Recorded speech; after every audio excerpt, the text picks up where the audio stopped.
video. Today is going to be my October book haul, so I'm going to show you all the books that I bought this month, which is more than I had intended considering this is now my first month of unemployment. But in my defense, some of these were pre-orders, so I'd already paid for them when I thought I had a job, and some of them, most of them really are from like used bookstores or thrift stores, so they are really cheap. I've already tried to film this video once and my cat kept knocking my tripod over because I've got it propped up on like a comfy chair and she wants to go under the cushions for some reason. So let's hope that doesn't happen again, but I might insert some footage here of her knocking it down the first time, which was just great. The cat is trying to get into the chair, so if the tripod falls over, no. Luna! One other thing I wanted to point out is my new rainbow book section here. I hope you like it. I would love to hear what you think. Obviously there's some books missing out of here because they're in the haul, so I'm going to show you them and then put them back so it looks prettier. But I really love rainbow bookshelves. Like, I think they're beautiful. I just can't stomach the idea of splitting up series. So anything that I have in here is either like a standalone or it's like romance by the same author, so I don't feel like they necessarily need to be together, although even that hurts me a little bit. Or I only have one book in the series, or like here, the whole series is the same color. So I do really like how this looks. The rest of my shelves are kind of disorganized now because I did this and then just kind of threw everything back up. So I need to do a big reorganization, but I've got a lot of free time and I love to organize my books, so not the worst. Okay, the cat is on the chair again. Luna. She's great company, but she's very annoying. Okay, so let's get started. I've got a wheelie chair here with all the books stacked on it, so I'm really into the precarious setups today. I don't know why I thought this was going to go well, but we work with what we have. The first book is What If It's Us by Adam Silvera and Becky Albertalli. I have been actually really into contemporary lately. This is a contemporary romance about apparently someone named Arthur and someone named Ben. I literally don't know anything else about it, but I do know that I like both of these authors, so I thought, why not? This was like $2 at a used bookstore, or at a thrift store, I think. This was from Value Village. So I got it, and I haven't read it, but I'm gonna. Yeah, I've been on kind of a romance kick this month. I read a couple that I'm going to talk about in my wrap-up that are like new all-time favorite books. They were so good. I can't even wait to tell you about them. Okay, next up are two books that actually came out in October, so I went and got them like on release day pretty much. Sky Hunter by Marie Lu and Deadly Education by Naomi Novik. So you've probably heard about both of these if you are into young adult books, because these are both super talked about right now. Marie Lu is one of my favorite authors, so I couldn't resist buying this book. It's also one of the most stunning books that I've ever seen, and it's not even like a special edition. This is just how the book looks. So it says Sky Hunter on the spine here. And look at the book without the dust jacket. Stunning. So I had to buy it, and I feel no remorse. This, from what I know, is a dystopian fantasy about a nation named Mara. Honestly, I'm not even going to try to describe most of these to you because I have no idea what they're about, unless they're books that I've bought that I've already read. So, Marie Lu, that's all I needed to know. I also didn't have a plan for where I was going to put these books back once I'm done with them. I'm a wreck. And then A Deadly Education was a really hyped book this October. It's, I believe, technically adult fantasy. Like, I got it from just the main section of my chapters, or Indigo. But it is set in a magical school, which instantly made me want to buy it. There has been some controversy around this book because there's a passage that can be considered racist, but apparently it was removed in some drafts of the book. So I'm not entirely sure what happened there, and I do need to do some more research into it. That I only found out about it after I had finished the book. Which I have already read it. It was pretty good. I didn't love it. I gave it 4 stars, so it was really, really good. It didn't quite wow me enough to get the 5th star, but I just love the school setting. This follows a girl named Galadriel, which I love. She goes by Elle, and she is a witch in kind of an alternate version of our Earth, attending a magical school where you basically have to go when you're a teenager because you're so attracted to monsters, and the monsters are still in the school. Like, you just have to kind of fight your way through and hope you won't die, and like 40% of the students die or something crazy. She is kind of the Slytherin character, and then there is a romance with a like Hufflepuff Gryffindor type guy. He's kind of like a Harry, like he's a little dumb, but he has good intentions. So yeah, do your own research into the controversies around this book. I did enjoy it, and I would like to read the rest of the series, but of course I will listen to people's voices in the POC community. Next up was a super exciting used bookstore find. So this is The Priory of the Orange Tree by Samantha Shannon, which is a monster of an adult fantasy book. All I know about this is that there is a lesbian romance and dragons. So I bought it. Honestly, don't intend to read this for a couple months. I'm not super in the mood for like a big epic adult fantasy right now, but this was only, I think, $8 or something like that. Yeah, $8 and it's usually like $28. So I bought it because I know I will read it, and how great does it look on my orange shelf? Right? Nice. Honestly, that's kind of the reason that I made my rainbow shelves. I saw this turned out on someone else's orange shelf and I was like, I have to do that. So I did. I also got some really exciting book mail from Owlcrate this month. So Owlcrate does special editions of new release books and like old series that they're re-releasing with special covers. This one I knew I had to get specifically because I don't like the regular dust jacket for this book, so I ordered this one and it actually came really quickly. It shipped from the UK and made it all the way to Halifax in like 5 days, including a weekend. So I was very impressed by that because all of my packages have been taking forever. This was a little bit pricey, but again, I paid for it when I had a job, so I forgot to say what it even is. So this is The Lives of Saints by Leigh Bardugo and illustrated by Daniel J. Zollinger. I'm not sure. So Leigh Bardugo wrote the Six of Crows duology and the Shadow and Bone trilogy, which are going to be made into a Netflix show really soon, and I'm very excited about that.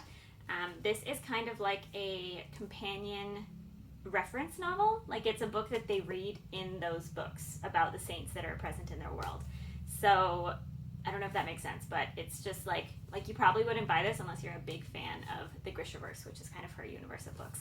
And I am. I read the Shadow and Bone trilogy, I think in the summer, and they were pretty good. And then I read Six of Crows and Crooked Kingdom this month and fell completely in love. So I'm even happier that I ordered this than I did.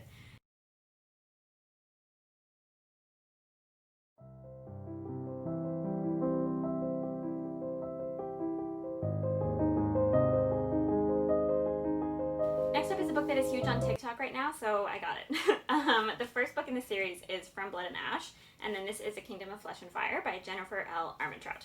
This basically follows a girl named Poppy who is the maiden, and she's like secluded from society and not allowed to live her own life, and then one of her guards, she gets a new guard and they fall in love. The world in this series is like very confusing and illogical, might I say, and I don't really know what's happening, to be completely honest, but it's definitely like a romance with a fantasy backdrop. So I don't feel bad that I don't really understand because I'm here for the romance. They are very adult for sure, so don't read these if you are young. But the romance is great. I flew through this. It's like 600 pages and I think it only took me like 2 hours, just because it's so like light. Like it's like reading a romance. You just have to try and figure out what's going on in the world. Anyway, this is not a book review. So yeah, I got A Kingdom of Flesh and Fire by Jennifer L. Armentrout. Now I've got Crown of Midnight by Sarah J. Maas. This is the third book in the Throne of Glass series, which is one of my favorite all-time series.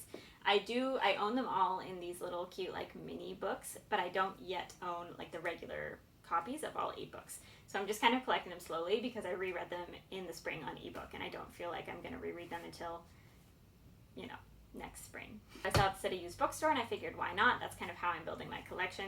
I never see Sarah J. Maas at used bookstores really, and when I do, I'm always very excited. So this was $8 instead of the $16 that I would have paid to buy it new. So I'm almost done now. I just need to get Heir of Fire and Queen of Shadows, and then I'll probably do a reread if I'm being honest with myself. Next up is kind of funny. I bought The Lion Game by Ruth Ware because I've been really into thrillers. I read one of Ruth Ware's books last month, The Turn of the Key, and I really enjoyed it. So I thought, oh good, The Lion Game, I'll read that.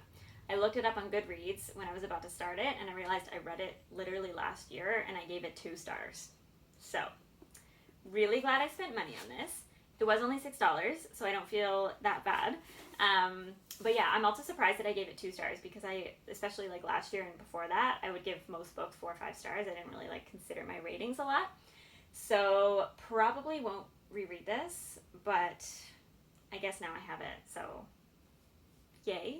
This is another Value Village find. So I got The School for Good and Evil by Soman Chainani. I'm very sorry if I'm pronouncing that incorrectly. This is a middle grade series that I've been super interested in. I requested the ebook from my library a couple weeks ago, and then I got it and accidentally let it expire before I read it. So I saw this at Value Village and was like, oh yes, okay. So this, from what I know, follows best friends Sophie and Agatha. They go to the School for Good and Evil where they're kind of put in like a track for either heroes or villains, and they think they know which one they're going to be in, and then they end up being switched. So one is training to be a princess and one is training to be a villain, basically, I think.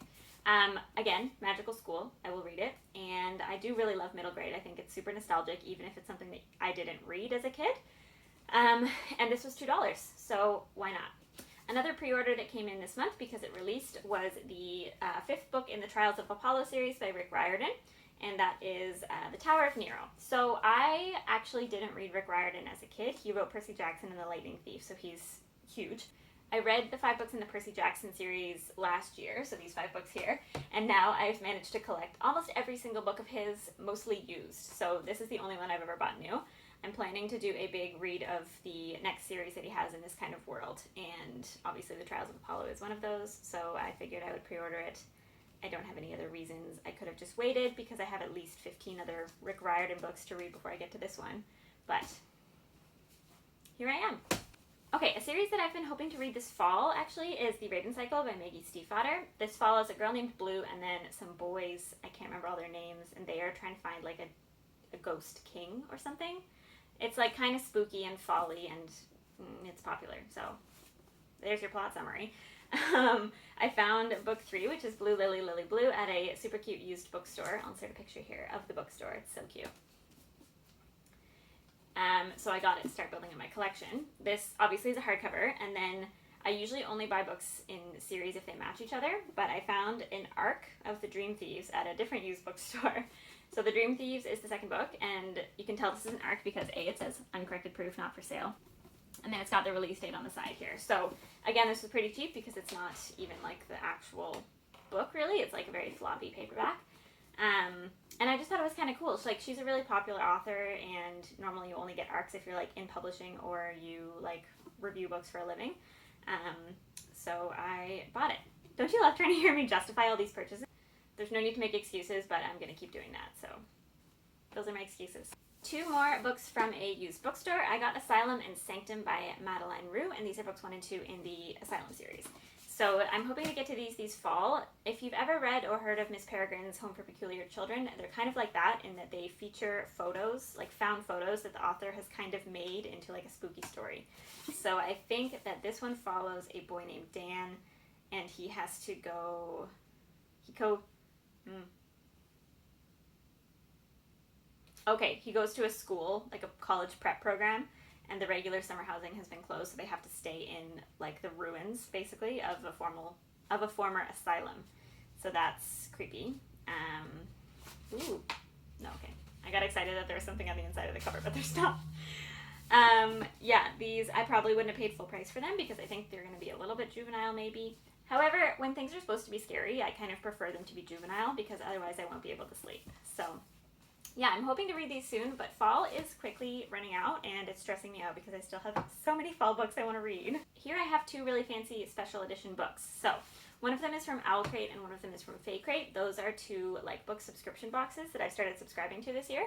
They come with 1 special edition new release book and then some like various merch and items, usually themed around like book fandom. These were the first 2 I got. They're actually the August books, but I got them in October because I live in Canada, so that's great. The first one is Star Daughter, and if you've watched any book videos on YouTube this month, you've definitely seen this one because it came in both an Owlcrate. It came in both an Owlcrate and a Fairy Loot subscription box, and those are 2 of the most popular ones. So this follows a girl named, I should know her name. It follows a girl named Sheetal, who is half star, half human. That's all I needed. But she basically has to go to the stars to enter in a competition and save her star dad, I think. Clearly I haven't read this one yet, but I'm really excited to. The original cover of the book is like gold. I'll insert a picture here. And they've changed it to be purple. The sprayed edges are also stunning. They are like a super dark purple, and it's gorgeous. And then let's see. Yeah, there's nothing under there, but that's fine. You also always get a author letter, which is really fun. I like to keep them in the books to use as the bookmark. The one I got from Fakerate is Things That Should Stay Buried by Casey L. Bond. I haven't heard anyone talk about this one, but basically this is in a world where the zodiac signs are people, and that's pretty much all I know. The main character is named Larkin. The zodiac people come to Earth, and something about Aries. Yeah. I know you come here for my summaries, so you're welcome that I keep delivering. I'm very excited to read this because I love the zodiac. I love astrology and everything like that, so I think this is going to be a really fun read. It is also signed, and the under the cover is absolutely beautiful. It's got like astrology stuff on the back. and I love. We're now into the last two books, which were both used bookstore finds, and the first one was Under the Dome by Stephen King. I read this maybe 5 years ago after the TV show came out. I don't know if I actually finished the TV show, which is weird because I really liked it. I remember watching it with my family and we had a pretty good time, so that might have been in high school, honestly. This is set in a small New England town, I think it's in Maine. An inexplicable force field just randomly appears one day and shit hits the fan inside the dome, basically. It's like super dark because it's by Stephen King. This is also the only Stephen King book that I can bring myself to read because it's not gonna like completely horrify me out of my mind. I can't do like It or any of his other books. That might be the only one I know. But yeah, this one is a huge book, but I am looking forward to rereading it because I remember really liking it. And finally, we have got My Not So Perfect Life by Sophie Kinsella. I love Sophie Kinsella. She is a British like contemporary romance writer. Her books are always super formulaic and I always love them. Like they're not high literature or anything, but they're gonna make you laugh and smile and they're just lovely. So this one I know I've read. Okay, yeah, it's about a girl named Katie who is super obsessed with like how people's lives appear and she really wants to come across as cool on Instagram, so she's basically faking a life. And then she gets fired and she has to like run home and then, yeah, I mean, now that I'm trying to say it out loud, the plot is very flimsy, but she falls in love, she finds herself, she finds joy, and I love Sophie Kinsella, so I didn't own this one yet and I wanted to, so now I do. Okay, so those are all the books that I got in October. I do have one more Owlcrate box that is going to arrive in a couple of days, but I wanted to save that for a different video so that I can show you all the bookish goodies that come in the subscription box as well. I mean, I did cut down my book spending a little bit this month. This is not as bad as it has been previously, so that's something. Let me know if you've read any of the books that I haven't gotten to on this list yet, and maybe I'll bump them up on my TBR. I hope you enjoyed the video, and I hope you're having a great day. Bye!